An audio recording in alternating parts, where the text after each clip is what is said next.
The United States and Canada have long been partners in trade, allies in policy, and neighbors in geography.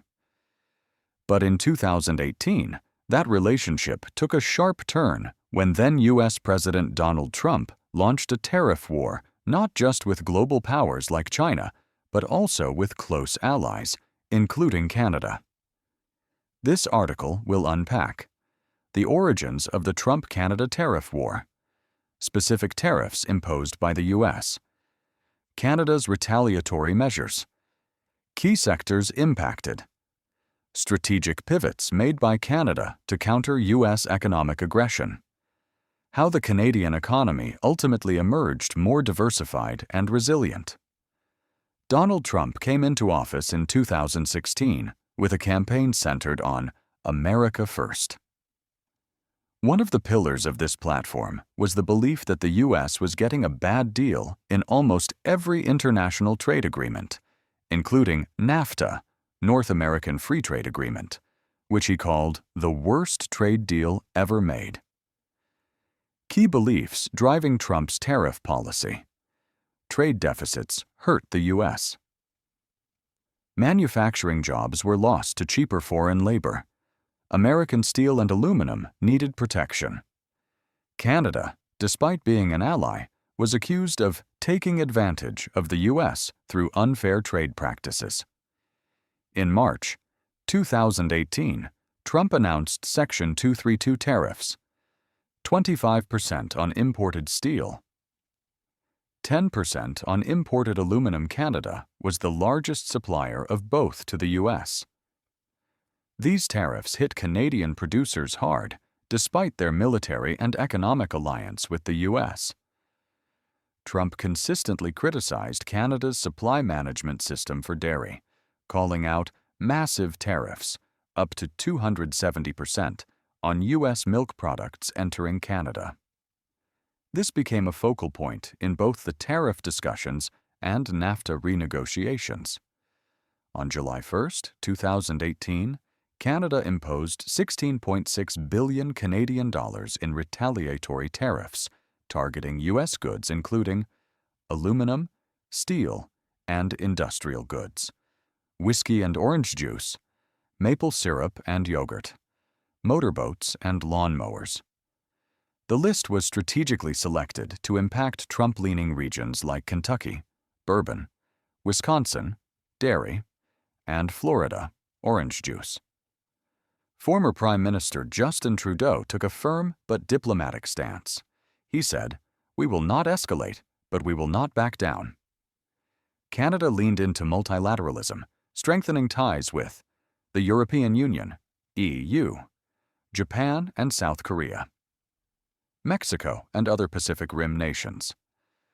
Trump's tariffs coincided with efforts to renegotiate NAFTA. After months of intense talks, the three North American nations signed the United States-Mexico-Canada Agreement, USMCA, on November 30, 2018. Key concessions from Canada. Gradual opening of Canada's dairy market, about 3.6%. Stronger copyright protections. Sunset clause requiring periodic reviews. However, Canada gained. Continued tariff-free access to the U.S. auto market. Preservation of Chapter 19, Dispute Resolution. Despite the concessions, Canada avoided a total collapse of free trade with its largest trading partner. The economic damage. Who hurt more? The U.S. impact. American automakers complained of increased costs from Canadian aluminum and steel. Some states suffered from targeted retaliatory tariffs.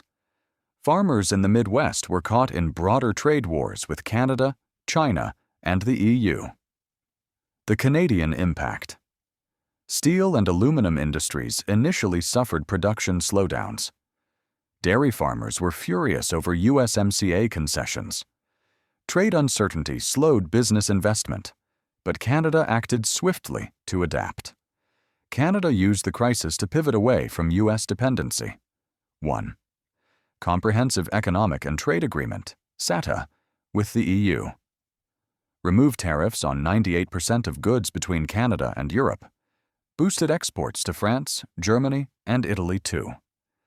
CPTPP, Comprehensive and Progressive Agreement for Trans-Pacific Partnership, gave Canada access to 11 Pacific Rim countries, opened huge markets in Japan, Vietnam, Australia, and others. These deals positioned Canada as a global trading hub, not just a U.S. appendage. Domestic support measures, federal support programs, over $2 billion, plus relief packages for affected industries, steel, aluminum, agriculture. Subsidies and innovation grants to keep production local. Job retraining for displaced workers, boosting domestic industry. Made in Canada campaigns, investment in green infrastructure and clean tech, accelerated focus on electric vehicles, AI, and high-tech sectors. Strengthening manufacturing independence. Canada increased self-reliance in key sectors. Manufactured more aluminum domestically for domestic use. Boosted the domestic dairy processing industry. Encouraged agri-tech innovations to improve yields and reduce U.S. dependency. Despite trade turbulence, Canada saw a record trade surplus with non-U.S. countries by 2021. Unemployment rebounded to pre-pandemic levels faster than in the U.S. Canadian GDP growth returned to 2.5 to 3.0% in 2022 and 2023. Export diversification was at its highest point in decades. What Canada learned. Diversification is power. Relying too much on one partner, even an ally, is dangerous. Trade diplomacy matters. Canada gained international respect for its measured, law-abiding approach. Protection can backfire. The U.S. lost some goodwill and exposed its own industries to retaliation. Canada also received more global recognition. Canada was hailed as a model of economic resilience by organizations like the OECD and World Bank. Former Prime Minister Trudeau's trade team, led by Chrystia Freeland, was praised for deftly navigating a political minefield. With Trump out of office, after 2020, former President Joe Biden rolled back some tariffs, but not all. However, by then, Canada had recalibrated its economy, making it more global, less vulnerable, better positioned for future crises. Canada even increased exports to the U.S. again, but now on its own terms. Conclusion: a stronger, smarter Canada. The Trump-era tariff war was a wake-up call for Canada. Instead of collapsing under pressure, the country diversified its partnerships, modernized its industries, reclaimed control over its trade future. While the Trump tariffs caused real pain, they ultimately triggered a national transformation, and Canada came out of it stronger than before. So our key takeaways: Trump's tariffs targeted allies like Canada, leading to economic retaliation. Canada imposed $16.6 billion in counter-tariffs and leaned into diplomacy. NAFTA was replaced with USMCA, but Canada protected core interests. Strategic diversification through CETA and CPTPP insulated Canada from future shocks. Federal support bolstered local industries and helped workers transition. Canada emerged with a stronger, more diversified economy.